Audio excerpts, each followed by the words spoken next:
madami. Tumawag na ba ng barangay? Rescue nga eh. Tumawag na ng rescue. Kaya nga eh. Kawawa eh.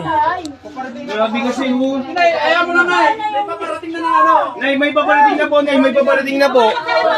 Tumawag na eh. Kalma lang kayo, Nay. Kalma lang kayo, Nay. Kalma lang kayo, Nay. Kalma lang po, kalma lang.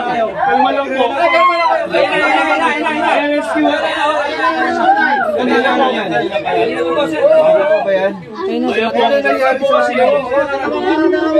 Ini-interview pa kasi dapat din na in-interview yan eh. Relax ka lang, Nay.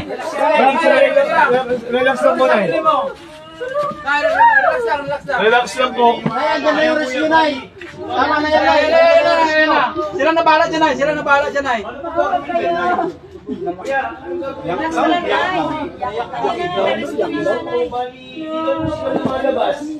Kaya nga nakakaya nga po yung nangyari. Kaya nga, yun nga po eh. Paano pong gagawin dyan? Buhatin nyo na, dalhin nyo na sa ospital. Ilang araw na pala yan eh. Kaya nga eh, hindi nga pwedeng ano eh. Kaya nga eh, yun nga eh. Ano eh, buhatin nyo Paano na. gagawin dyan? Kawawa naman. Hindi. 2 araw na po yan. Araw po kasi, Ayaw, ngayon lang. nahihiya lang tumawag ng rescue. Pag mahiya ka. Eh, hirap na yung babae oh.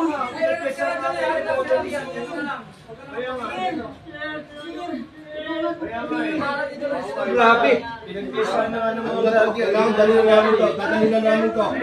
Ay, ayok mo. Dadali na namin. Kaya nga, i-rescue. Papunta naman po. Andiyan na. Paano yun? Hindi nakakaya. Dadali namin. Kayo mo ba? Huwag ka na naman.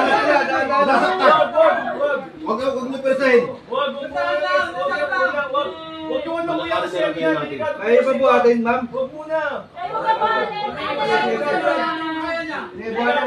Iangat daw, iangat na lang. Hindi mo, hindi yan.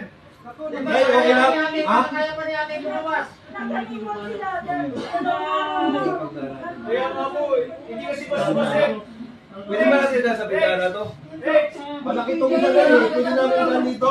Dito nyo na lang po itaan oh. Baka lalo masaktan yan. Relax ka lang kasi sinabi mo relax lang eh. Relax lang. Ano namin na, dala lang dito. Diyan ka na lang. Sa kabila. Gusto mo yun, di ba? Sa kabila ka. Ano po ba nangyari? Ha? Lock na, hindi na kaya kasi masyadong malaki ka. Hindi kaya ng ano, straight yan eh. Ha? Ha? Hindi kaya. Kaya pa naman yata lumakan. Labas ko na lang. Ha? Nasasaktan na, kawawa naman. Buhatin na lang.